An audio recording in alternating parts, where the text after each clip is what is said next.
খারাপ সময়ে কিছু মানুষের অপমান গায়ে লাগাতে নেই, শুধু মনে রাখতে হবে সময় একদিন আসবে।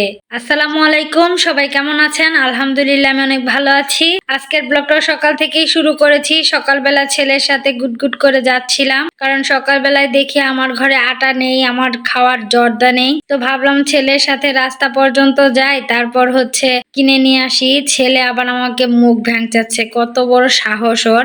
তো যাই হোক, বৃষ্টিতে দেখেন আমাদের রাস্তাঘাটের কি অবস্থা, আর পুকুরটা একদম ভরে গেছে। মনে হচ্ছে 2-1 দিনের মধ্যেই পুকুরটা ডুবে যাবে যদি এই পরিমাণ বৃষ্টি থাকে।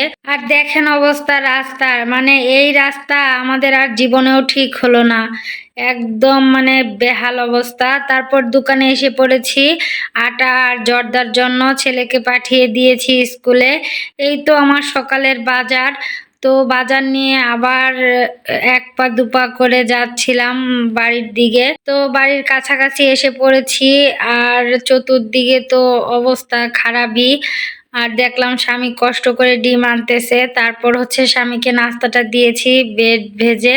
তো তারপর একদম দুপুরবেলা চলে এসেছি রান্নাঘরে। স্বামী বড়শি দিয়ে কয়েকটা কই মাছ ধরেছিল, ভাবলাম ভেজে ফেলি, ছেলে খেতে পারবে, আমারও তো ভীষণ পছন্দ। ছোট ছোট পুকুরের কই মাছগুলো খেতে কি যে মজা লাগে আমার কাছে। ধুন্দুল দিয়ে রান্না করলে তো আমার কাছে আরো বেশি ভালো লাগে। তো যাই হোক, সাথে একটু পেঁয়াজও ভেজে নিচ্ছি।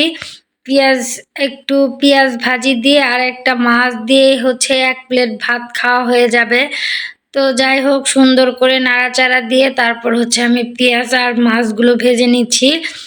এরকম ভাবে মাছ ভাজি করলে আর কোনো কিছুই লাগে না, এগুলো দিয়ে খাওয়া হয়ে যায়। তো আমি সুন্দর করে নাড়াচাড়া দিয়ে এখন এই যে আমার ভাজা শেষ, এখন উঠিয়ে নিচ্ছি। তো মাশাআল্লাহ অনেক সুন্দর হয়েছে। তারপর এদিকে মশলা কষিয়ে নিয়েছি চিংড়ি মাছ রান্না করার জন্য।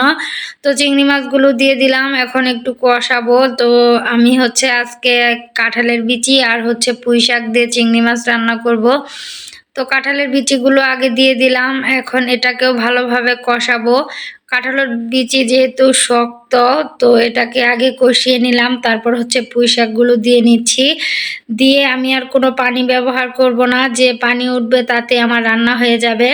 তো এই যে দেখেন অবস্থা, শাকগুলো একদম চিমসে গেছে।